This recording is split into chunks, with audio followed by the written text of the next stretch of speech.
Welcome to this webinar on policy and adult education. And today it's European policy.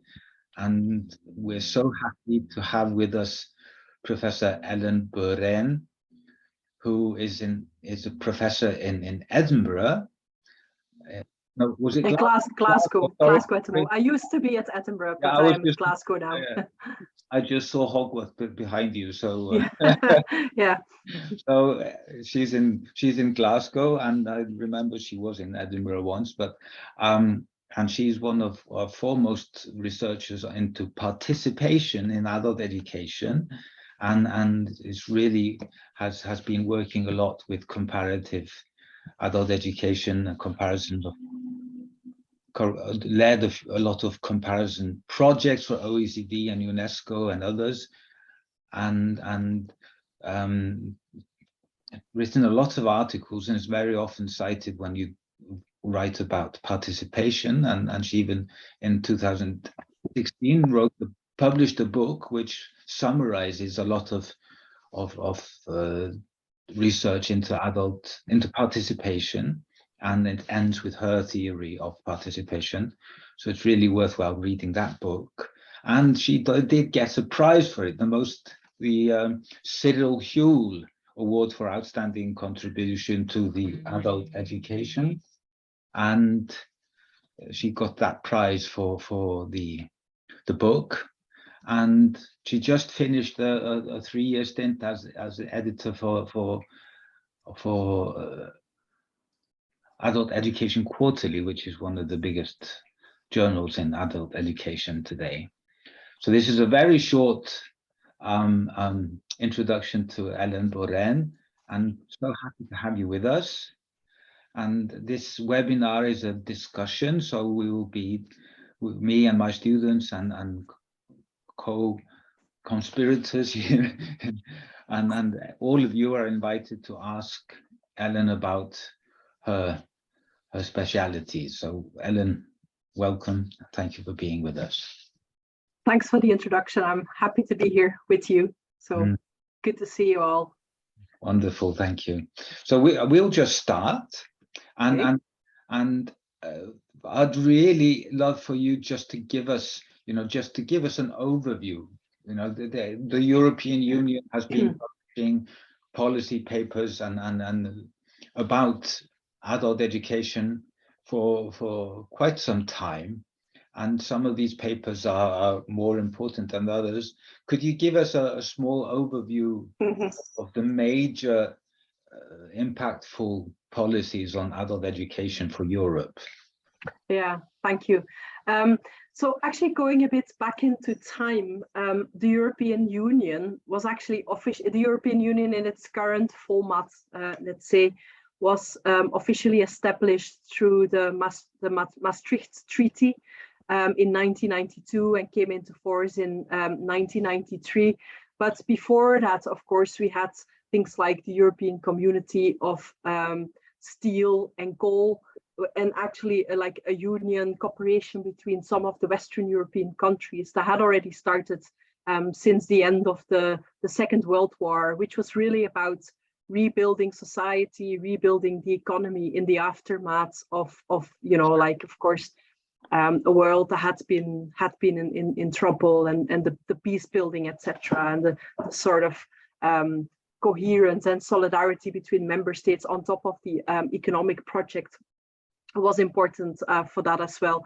So basically, if you look into policy documents that came out from, for example, UNESCO in the 1960s and the 1970s, they were fairly dominant. And have, for example, in 1972, the FOR report from UNESCO, and of course, the European Commission followed a bit up on these things as well.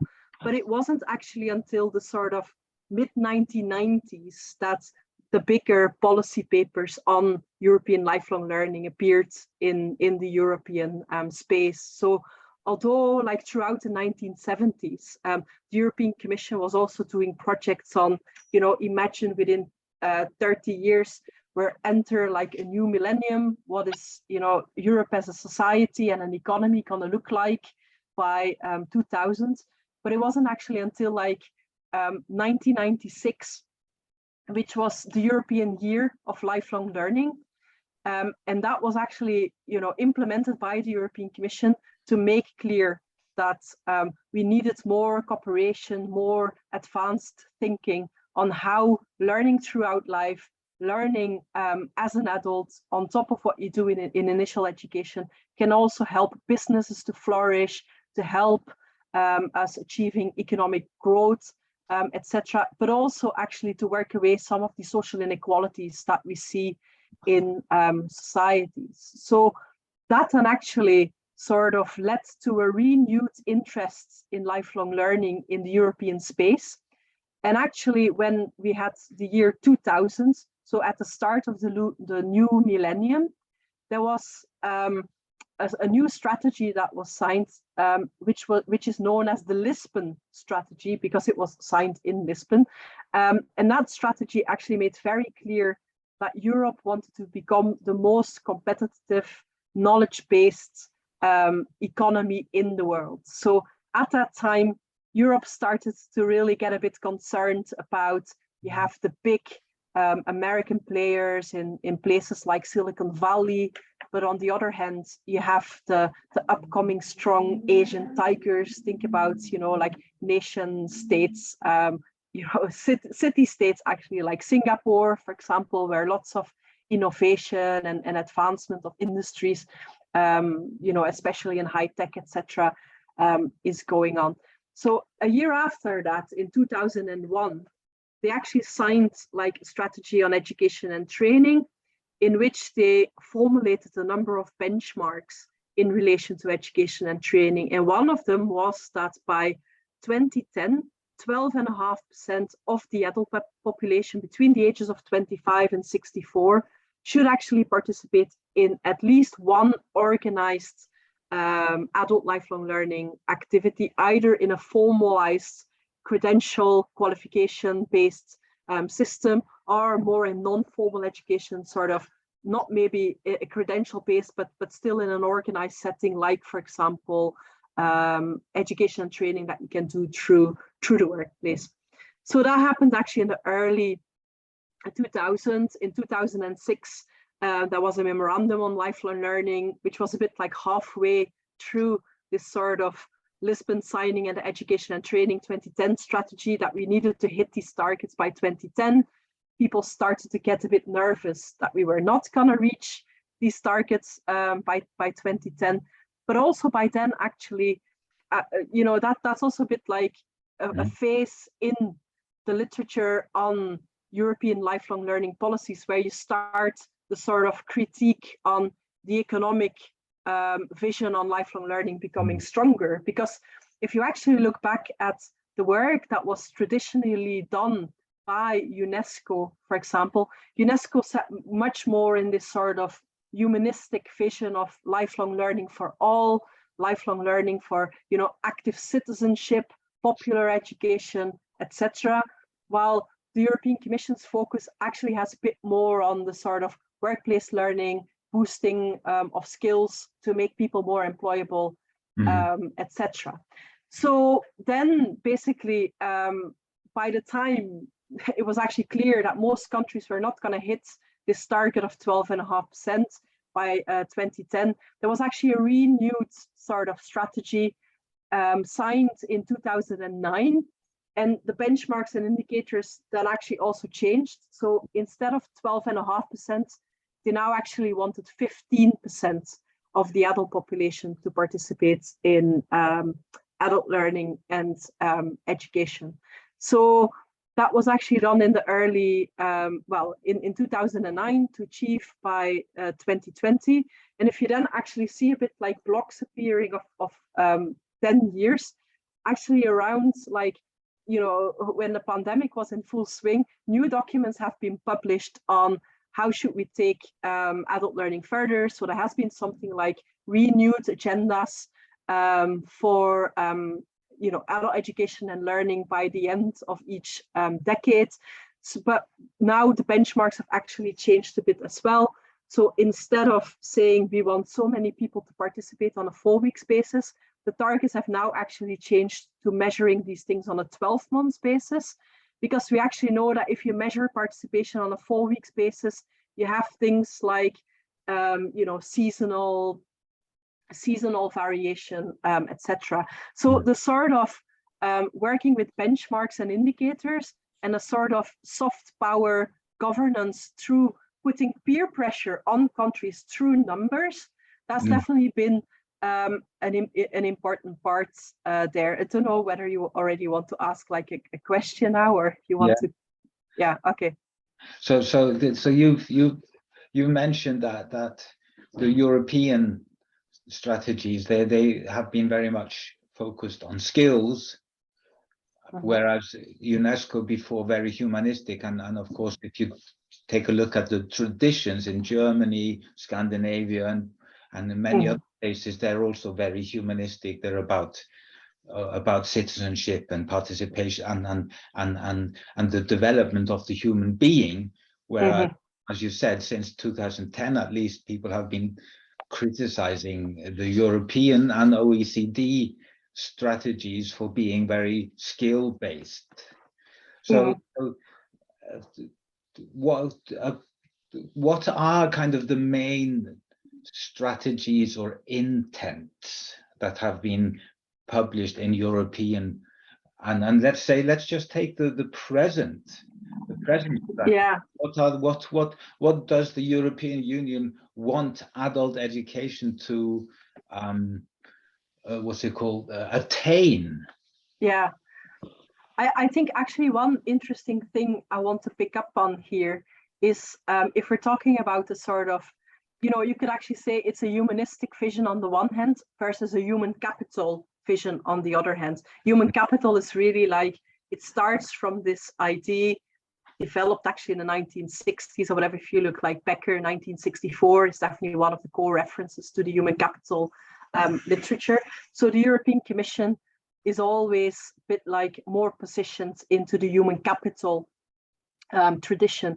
Now, I think increasingly the European Commission has maybe been a bit more sensitive to the critique of being so human capital focused. So I think now in the renewed agenda for adult learning and the European skills strategy, etc., that they definitely make these sort of reflections on lifelong learning. Also, lifelong learning for adults is part of the European pillar of social rights. And the European pillar of social rights, I mean, if you look into the details of the document, it used to be like this sort of tiny booklet with sort of 20 sort of core pillars. But if you actually apply that to lifelong learning, you could actually say there's basically like 3 main goals of what they want to get out of lifelong learning.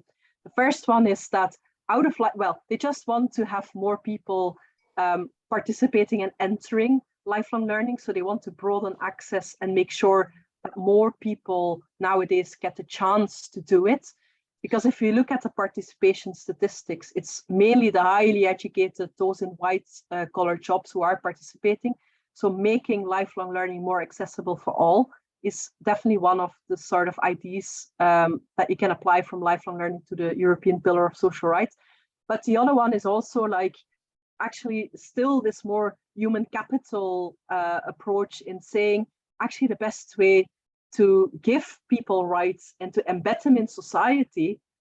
And I mean, there is a point for that in saying social inclusion, one of the best ways to achieve that is to give people a job, to make sure that they are included in the labor market so that, on the one hand, they can earn a living for themselves, that they can feed their families, but at the same time, the benefits are not only at an individual level, they're also at a societal level, because if people are in jobs, hopefully they can do that in such a way that they boost productivity, people would then pay more taxes, they rely less on benefits, so we actually save money by getting more people into work. And then a third one is actually in then people having skills, people having jobs, etc. That's actually, if lifelong learning can achieve that, then indirectly that will also help to lift more people out of poverty. If you look into the latest numbers on poverty, you know, you like all countries sort of have this is what our poverty line is, and if you sit under this sort of disposable income that you have or whatever, then you know you're classified as someone who lives in poverty. At the moment in the European Union, it's estimated that around 91 million people sit under the poverty line, and that actually includes nearly 20 million children in these families. And the European Commission really wants that sort of around, you know, in the next few years, by 2025, 2030, this really needs to lower, and ultimately it really needs to get under 15 million, which is actually a big step. From 91 to 50 million is a big step to reduce. So I mean, it's sort of, you see a bit the sort of social side, but it's very much still attached to the sort of employability. But I think also, if you really think about, there is a difference in the way the European Commission conceptualizes lifelong learning versus what is in the European agenda on adult learning and education. Because lifelong learning by the European Commission is really defined actually as learning from cradle to grave. It's a lifelong and life-wide process, which can also include things like intergenerational learning in families, informal learning, etc.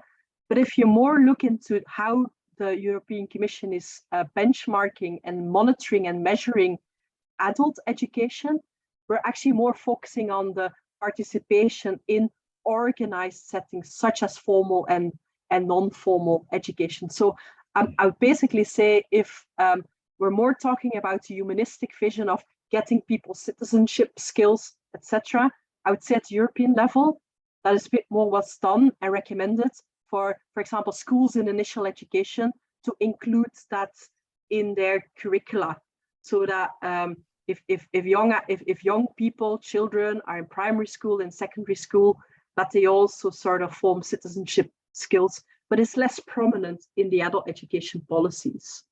Okay, thank you. Any other question? Or any other? Yeah. Thank you, Ellen. I have one question. In general, how do you estimate that these policy papers have influenced local government policy, practice, and outcomes in Europe? Yeah, I mean, this is a very good question. I mean, one of the things I'm advocating for already for a very long time is that there needs to be a stronger follow-up on what we're actually doing on the ground. And I'll give you an example from a European project I've been involved in between 2016 and 2019. So if you look at a number of European flagship programs that have been carried out in recent years, I mean, you have something like the European Youth Guarantee that focuses on younger adults, getting them into education, training, or the labor market. That has already long tradition in some, for example, some of the Nordic Scandinavian countries like Denmark, but has then been gradually rolled out in across Europe. Another example, which is more recent, was the 2016 signing of an upskilling pathways trajectory. And there's a lady in the European Commission, her name is Dana Bachmann. And upskilling pathways is really Dana Bachmann's brainchild.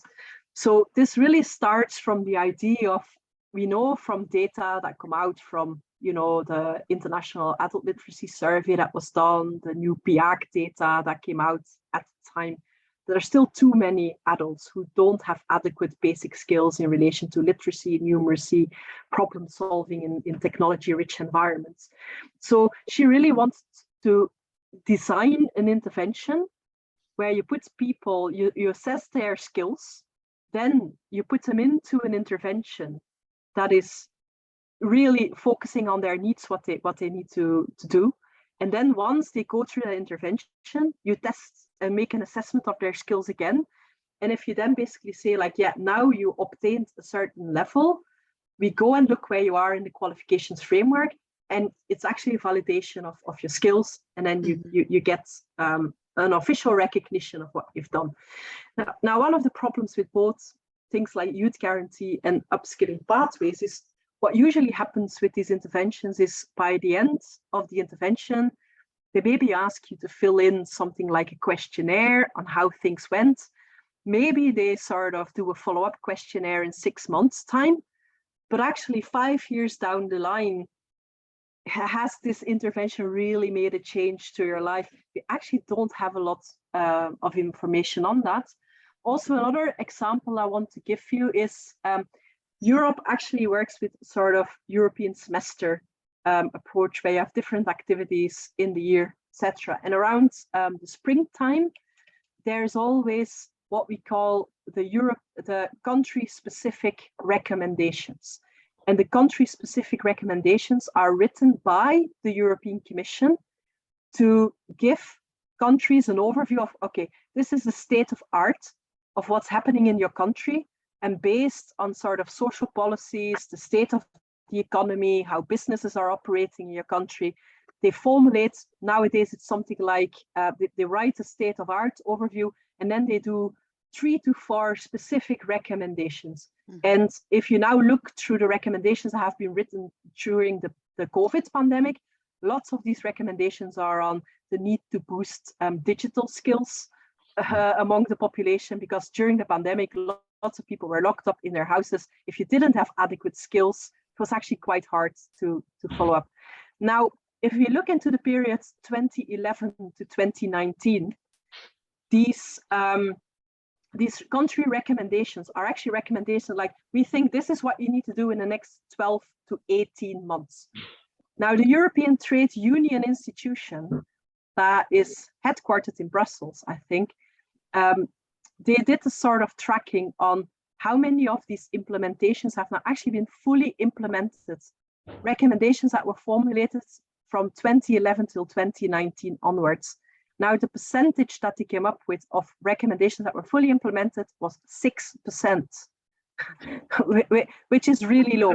Okay, so I mean, it's a bit like, what are actually sort of realistic timelines to implement policies? I think it's maybe a tiny bit naive to think that you can turn around the society in 12 months. It doesn't really work like that. So from that perspective, I think it's not bad that there are longer term targets, but I think the data collection and the sort of, what is the evidence that we gather, we still have work to do there. For some, I saw, Robert, in your overview of the policies and the documents that have come out. So in 2002, which was actually just after the signing of the Lisbon strategy and the education and training strategy in 2001, the Commission actually published a report on what are now actually the quality indicators for good lifelong learning systems. And they formulated 15 recommendations. And I can see on some things like participation in adult education, we could fairly easily follow that up because we have quarterly data from the Labour Force survey on that. But I mean, now I was looking through the list this morning again, and if you say, for example, we need more information on adult education, adult educators, who are the people that are training, who are the people that are teaching adults, there's still actually not really a lot of information about these things. So it's definitely still some work to do there. Great. That's Thanks really for that. Yeah, Jon Torve, you've got a question now. Thank you, Ellen. I've been looking over your publications and they bring up so many questions, so I want to restrain myself. But there are 2 questions which are sort of similar and from different sides. One is, you wrote a report with, or paper with Kjell Rubensson on strengths and weaknesses and future directions on the global scale. But the question is, even though I would like to ask you about the weaknesses, I'm wondering about, if you look at the European scene in the context of the global scene, do you detect some weaknesses in the European approach compared to what you see more globally? That's one question. The other question is a similar one. You wrote a report in 2017 on 7 types of adult education. And that brings up the question of, I mean, the way we talk about adult education versus something else. I mean, we have different countries within Europe, we have different systems within Europe, and then we have the variety of populations within the adult group. Mm-hmm. And the problem of talking about it as if it was basically one group. Mm-hmm. And even though we are not including the tertiary. So there are questions about the weaknesses of the European approach on one side, and then the problem of talking about it as if it was a homogeneous challenge. Yeah, no, it's a very good question. Now, first of all, I want to say in that paper that was, so with the 7 types, what we actually did in a follow-up, which is published more in a report and in a book that is gonna come out, is to actually do a diversification of how do these 7 different types are represented differently in the different countries. So that maybe doesn't fully come out of that paper, but that was actually the framework that we built to do that comparative analysis. So yeah, actually one of the big messages that I want to give is, although we're talking about European lifelong learning policies, we actually need to be very, very aware that the European Commission in this area only has soft power. Okay, so there are certain areas in Europe where the European Commission can really top down say, like, look, this is something we do in Europe, and you're a member of the European Union, so you have to follow this. That is not how it works in relation to most things in education and training. So that's why this entire sort of governance by numbers and benchmarks and indicators, it's actually a way of putting peer pressure on countries to basically say, like, oh, look at Norway, or look at Denmark. Well, Norway is actually not part of the European Commission, European Union, but look at Norway. Like, Norway's really having sky high maybe not, but really, really good, decent, high participation rates. Look at Greece. I mean, Greece, or lots of the Eastern European countries have low participation rates. Like, so that's a bit the sort of thing. But then we actually also know that lots of what is happening is that it goes actually back to the sort of deeply embedded social policy systems that underpin these countries. So Denmark has a very long sort of historical tradition of folk high schools.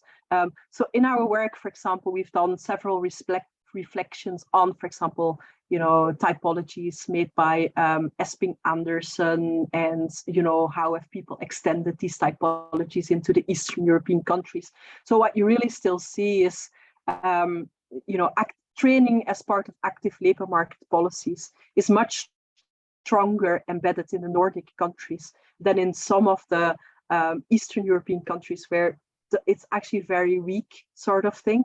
But also in some of the, if you look into the UK is also, of course, no longer part of the European Union, but if you look into Ireland and the UK, have way more this tradition of having private operators in the market. If you want to do education and training, quite likely that you have to pay high sums of money to get involved into it. So, the way the education, and of course, if you look into the Dutch-speaking and the German-speaking countries, they have way more sort of vocational education systems that are already embedded in the initial education system, but also the rollout of, for example, things like apprenticeships has been stronger present in these type of countries because it's part of their tradition. So there is indeed, the European Commission has this sort of targets for the entire union, but it doesn't really make a lot of sense because the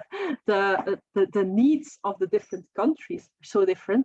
And also, I would say so in 2004, there was an extension of the European Union where at that time 10 new countries joined the Union. They were mainly Eastern European countries, but we also had like Malta, for example. If you look into small country like Lithuania, since their joining of the European Commission, I mean, it's like large percentage of the younger population that's actually left the country to go and work in other countries. So these sort of things have had an influence on, you know, what is the skills traffic? What are the sort of, so the European diversification is actually really important, which actually, going back to your point, if you compare this with the global scale, so I was together with John Field. John Field and I were the editors of the 4th global report on adult learning and education, so GRAIL 4, by UNESCO Institute of Lifelong Learning. That specific report had a thematic focus on participation. So we worked with Shell Ribbenson on that part of the project. And what you basically see in relation to diversification, so you have the 1976 recommendation on adult learning and education by UNESCO, which has been renewed in 2015, 2016. And UNESCO, if they talk about adult learning and education, they actually distinguish 3 types. So the first one is everything has to do with basic skills and literacy education. The second one is everything that has to do with continuing education, professional development, vocational education. And the third one is everything that has to do with citizenship education, popular education, etc. Now, a few years ago, while I was still at Edinburgh, one of my master's students did a comparison based on the then GRAIL 3 data, where they had asked different countries across the world to define what they mean by adult education in their country. And what we actually found was some geographical overview. So North America and Europe very much focused on that vocational education, continuing professional development. Africa, very, especially sort of sub-Saharan Africa, very dominated on literacy skills, basic skills development. But interestingly, actually, the region in the world that had the most sort of strong implementation of all the 3 adult learning types together was actually Latin America. So this entire notion of citizenship education, popular education, was way more dominant in Latin America on top of the basic skills as well.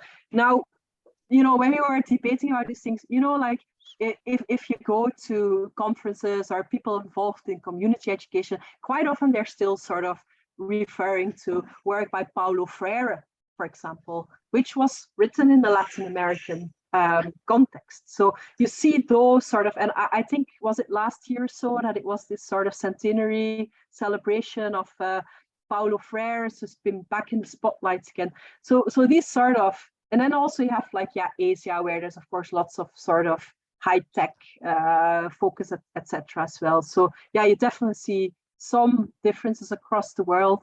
But also one of the things I do not like about the GRAIL approach by UNESCO is that they form the big regional groups. So it's a bit more like you have North America and Western Europe, but Denmark is not the same as Greece, although they sit in the same group. And you shouldn't actually do that, because you sort of miss the point that there is also there's variation between the groups, but there's also variation within the groups.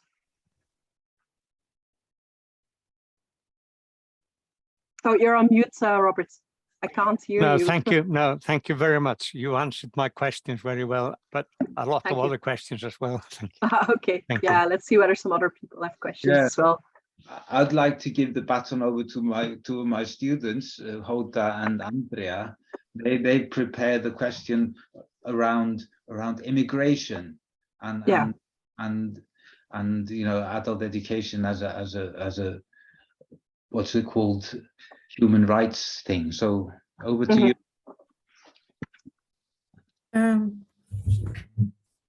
Nice to have you here, Ellen. My name is Hoda. I have 3 questions, but I will ask only one. Okay, and then, thank you. Andrea, she also has a question. So my question is about refugees and immigrants and asylum seekers. Those refugees who have been displaced in Europe now, they are coming from the same regions that EU provides 51% and 40% of total funding for them to receive education in their own home countries. But in their this education that they are provided, you know, they receive the education in their home, in their region, in their home countries, in their own mother tongue, and on subjects that help them to grow as human beings. However, this is not the case when the same population comes to Europe. Limiting the adult learning education to knowing the language of host EU country results in not enabling a more diverse range of people to participate and thus take a full part in the society around them. For example, adult education for refugees in Iceland is only about learning Icelandic. There are zero literacy and numeracy programs for the illiterate population. There are zero adult learning education programs on gender equality that addresses the concept from the refugees' cultural perspective. Why is there this dichotomy in EU funding and policies regarding the education of adults who are coming from the developing countries? Okay, thank you. Oh, that's quite a lengthy question. Now, I mean, I have to say I haven't really recently done very detailed research on refugees or migrants myself, although actually my Thomas Alexander Fellowship at the OECD was about migrants actually. But I think what you said about most of the money is actually... Ég að reyna að finna einhverja undirstöðu í þessa fræðslustyrkjaflóru. Sko ég bara velta. Yeah, thank you. I would indeed think that, you know, lots of the money that goes through refugees, etc., in relation to adult education and lifelong learning probably goes to, you know, like the language learning. So I am, for example, a member of the European Commission's DG Employment working group that is following up on adult education policy. So I'm still doing that work for Belgium. So if I look into what a country like Belgium is doing for refugees and migrants, etc., then yeah, there is really like a strong focus on language learning, for example, in cooperation with centers for, you know, we have like centers for basic education. I suppose if organizations want to do some work on that, they could also apply for funds from, for example, the European Social Fund. But then I suppose one of the difficulties with these funds they then get from the European Social Fund is that some of the countries might not really build up like longer term infrastructure or longer term programs for these specific groups. So they sort of might get some funding to do one project with them and to do one intervention with these type of groups. But then on the other hand, if that's over, they need to do someone else. But I mean, basically from my knowledge of what's happening in Europe, most countries will have some sort of system in place to give them, you know, like language skills. But I also think a bit like this also depends a bit on what are people's rights to work in countries. Now, I don't really sort of specialize in the sort of legal stuff in relation to that. But I know, for example, from the work that I've done for the Belgian adult learning follow-up, etc., in some cases, people would only get the right to enter the labor market if they have been in the country for a certain period. So sometimes they're even put in certain detention well, I think detention centers is the right word in English. So especially if they arrive as asylum seekers or refugees, and they actually still need the support to get some sort of paperwork done, they would actually more or less be in a certain center, and you would have people coming into the centers to help them with the basic skills and to help them with getting through the paperwork, which is of course another story if you have migrants coming in from people who immediately get into the country to do a job, for example. But then from the research that I did on the PIAC data, based on, okay, you have people in Europe who are living in a certain country, but they were actually born in another country. What you still keep on seeing in relation to people who came in as refugees or people who came in migrants, that there are some sort of longer term scarring effects of that situation. Because what actually happens is quite often, if they don't really speak the full language, or they have obtained qualifications and degrees in their home country, although we have now things in place like European qualifications framework, etc., but still they need a sort of validation. Their qualifications might not always be validated at the level they thought it was going to be validated.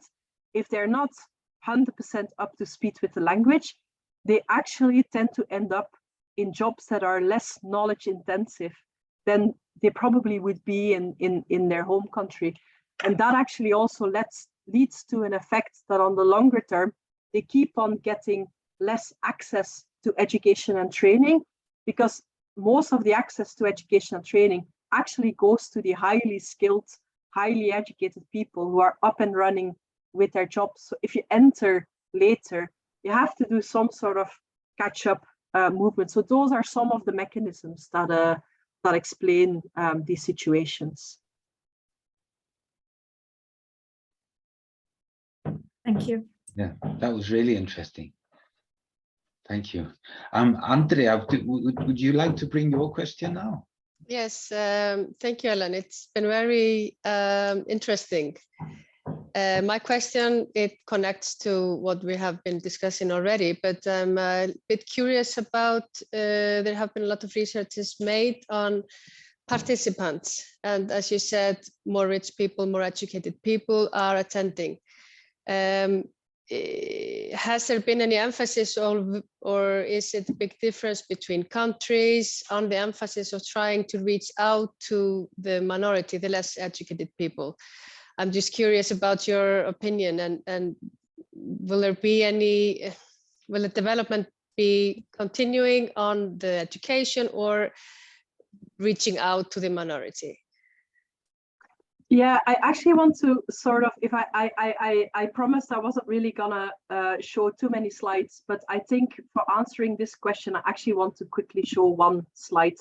And this is actually a slide of the book that Robert already mentioned. So this was from my 2016 book, Lifelong Learning Participation in Changing Policy Context and Interdisciplinary Theory. So I mean, if you look a bit into the participation in adult education literature, and you have something like an influential report at the time, still a core of reference in this area, is The Inquiring Mind, written by Cyril, who was published in 1961. And then he had an entire sort of, wave of research that very much focused on why do or do not adults participate in learning activities. But that research actually had a fairly strong individual focus. It's because they were not motivated, or it was because they didn't have the right attitudes, or it was because they lacked the confidence to do it, etc. So what I'm basically saying in my book, my argument is that on the one hand, it's not just a matter of the individual level. Like, we know that people who have high skills, who are younger, who have good jobs, etc., that they have strong, they're in a stronger position to participate. They are also in a stronger position to make these sort of decisions for themselves, that they want to participate. But on the other hand, you cannot forget that if you want to be a participant in adult learning and education, there needs to be a learning offer that matches with your needs. And well, learning offers can on the one hand be learning institutions or workplaces, but actually if you want to activate and motivate and recommend adult learning activities to adults, as a learning provider, you can also do an effort in speaking with these individuals, in providing information to these individuals, and actually work together to find out what are actually your needs. What do you want to get out of life? Is there maybe some sort of adult education or training program that could help you with fulfilling these needs? But then, as I already mentioned to one of the answers to another question, I mean, countries massively differ. So if you are a country that doesn't really want to invest in adult education and training infrastructures, if you don't have decent active labor market policies in place, if you don't really have, like, if you're not a country that is very much into investing in innovation, if you don't have a strong security net, etc., you're also weakening a bit the position of the learning providers and the individuals. So what I'm basically saying is, yes, as an individual, you need to be motivated and you need to sort of, you know, you can work up the ladder, but the country in which you live and the learning institutions that are available to you can also block your motivations. And that's basically why we see such a big discrepancies in participation rates between the different countries. Now, one example that I want to give of a project that has looked a bit deeper into this, if you look into, if you just Google project goal, so goal, like, you know, you score a goal when you're in a football match, project goal, that was actually a European comparative project funded through the Erasmus Plus funding stream. And for example, you know, you had partners in there like EA, so the European Association for the Education of Adults, which is sort of advocacy policy influencing organization based in Brussels, you know, by Gina Eppner is like the chief there. They participated in that. And what you really see there is that they sort of implemented interventions on, you know, implementing learning shops in different towns, etc.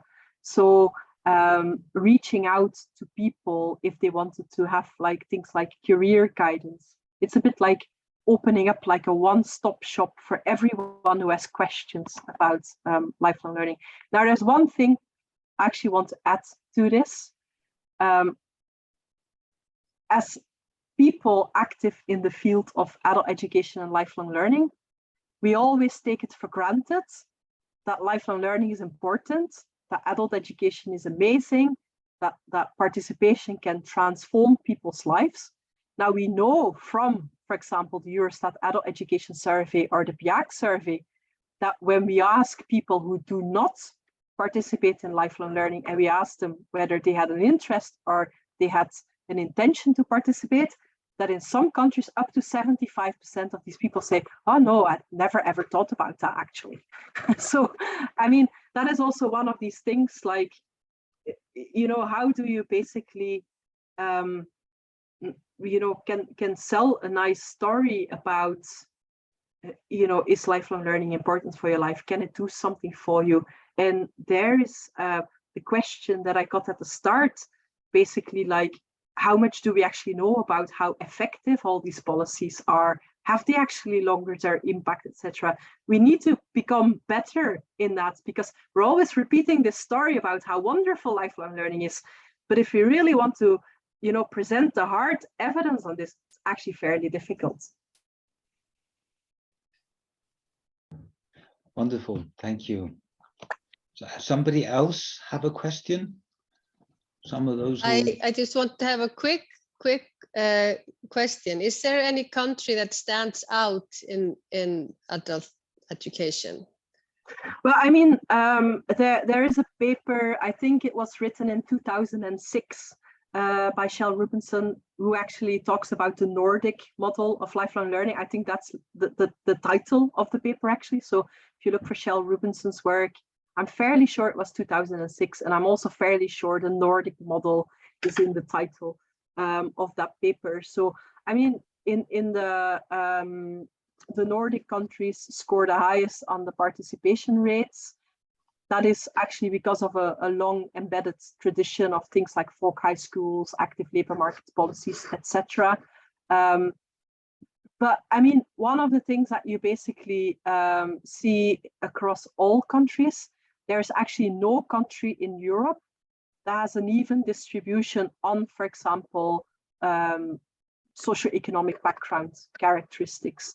If you look into the distribution in a country like Denmark or Sweden on the low qualified versus the tertiary educated people, you will also see that the tertiary educated people in Denmark or Sweden participate quite significantly more than the low educated people. But the thing is, compare that with a country that has low participation rates, like for example, Greece, you'll find that the low educated people in Denmark are actually participating more than the high educated people in Greece. So you see the sort of pattern in each of the country, although we typically sort of find in the data that the inequalities in the best countries might be a bit smaller as well. But yeah, I mean, but then I mean, it will be interesting to see in the next few years how, you know, developments in these countries, etc. We always think of the Nordic countries as very social democratic, open values, focus on inequalities. But I mean, you also now see election results coming out of these countries where there's definitely a bit of movement in patterns in how people vote, etc. So it will actually be interesting to see how these sort of maybe differences in shifts in attitudes, etc., will have an impact on how systems can or cannot be maintained. Mm-hmm. Okay, thank you. Is somebody else have a question?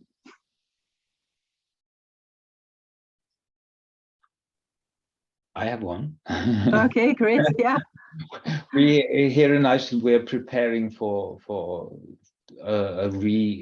revamping the laws on adult education.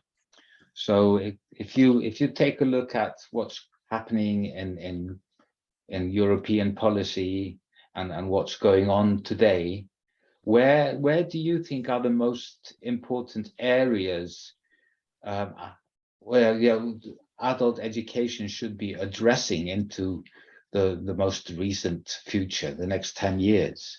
Where should, in a European Nordic country, where should we be looking? Yeah, I suppose it depends a bit on, of course, on the needs of your country and where you are already with certain things. But I suppose definitely what you see in the European skills agenda and the big economic policies that are coming out of Europe, we're actually talking about the twin transitions, and the twins actually are the green skills and digital skills. Mm-hmm. So, I mean, it's really a bit about everything that has to do with sort of things like, yeah, people are concerned about issues in relation to climate change. So we need to have more people who have the skills and understanding of these sort of things. So, I mean, to give you an example from Europe, you know, areas where it's fairly windy, plant more wind farms there, because then that can sort of, you know, generate energy for households. But of course, if that's a source of energy you want to focus on more in the future, you need to have people who have the right skills to work in wind farms and who know how this technology operates and who know all the sort of skills around it. I think also in Europe, there's quite a lot going on in relation to automation. What is the role of artificial intelligence, etc. Now, I mean, some countries, for example, will maybe focus a bit more on how can we attract businesses here. You know, I give you, for example, the example of Lithuania, that at a certain point after the joining of the European Union had really a problem with sort of brain drain. So it's there basically where, if you look into the diversification of Europe, where these countries are sometimes labeled as dependent market economies. So what some of these countries have tried to do is actually to get some of the big corporations to get offices and get, you know, like offices in these cities. So that if you're highly skilled in Lithuania, you can go and work, for example, for you know, like a big banking company that has an office in Lithuania to have a presence in the sort of Eastern European region. So I suppose it really depends a bit on that. But if you want to follow with the trends in the world, that's probably, but also the sort of, what are the sort of socioeconomic, social demographic inequalities that you see in society, I suppose. Yeah, I mean, those are things that you want to sort of focus on as well, to make sure that everyone really gets a good chance to participate if they want to.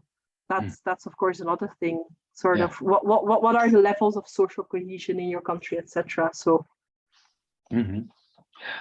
If they want to, that's been kind of, I remember, you know, that's been kind of you've opened our eyes for this as participation. Not everybody is thinking about participating. No, I would also say actually what we quite often see in policies is that there is a bit of a disconnect between policies that are written for initial education and policies that are written for adult education. But actually, I mean, sometimes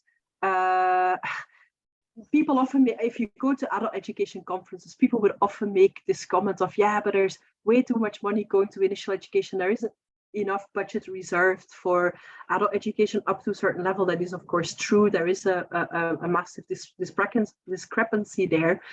But on the other hand, I think you should also not forget that if we look into who's mainly interested, willing to participate in adult education, who are the people who get through the adult education system, it's actually highly educated. So if you make sure from the very start, and that's actually the entire sort of philosophy and discourse on lifelong learning starts from cradle and it goes up to grave. So if you do an adequate investment in early literacy, etc., you actually give yourself a sort of workable population to work further with in adult education. I don't think you can sort of see those two as completely separate, because it's very good that there are systems of adult basic education. And coming back to the idea of refugees and migrants, of course, if you have people coming from other countries, you want to be inclusive in society, you need to work with them to understand the country, the processes, the language, etc. But actually, you could basically make the argument that in a well-developed society, actually should there be second chance education. Actually, we want to have as many people that we can, giving them full chances to flourish in the first time. That is not really how it works, of course, because there are people who, because of life circumstances, etc., miss out in initial education. So it's good that these things are there, but I think we're sometimes seeing them too much disconnected from each other. So that was a lovely final point, Ellen. Thank you. It's 2 o'clock now, so we need to stop. We make, as you all know, we keep to the hours when we meet, and we don't have more of your time either. So Ellen, thank you very much for taking time to prepare and discuss this with us, and we really appreciate it. And this has been... yeah, that's no problem. So if people basically want to get in touch, my email address is just ellen.boeren@glasgow.ac.uk, and I can also be found on Twitter, Ellen_Boeren. So if you have any more questions or whatever, then yeah, just get in touch and I'll have a look into it. Okay. Yeah. And thanks for the invite. Thanks for having me. Thank you for being with us, and all the best for your further research, and hope to see you soon. Okay, all right. Bye. See you later. Bye. Thank you. Bye-bye.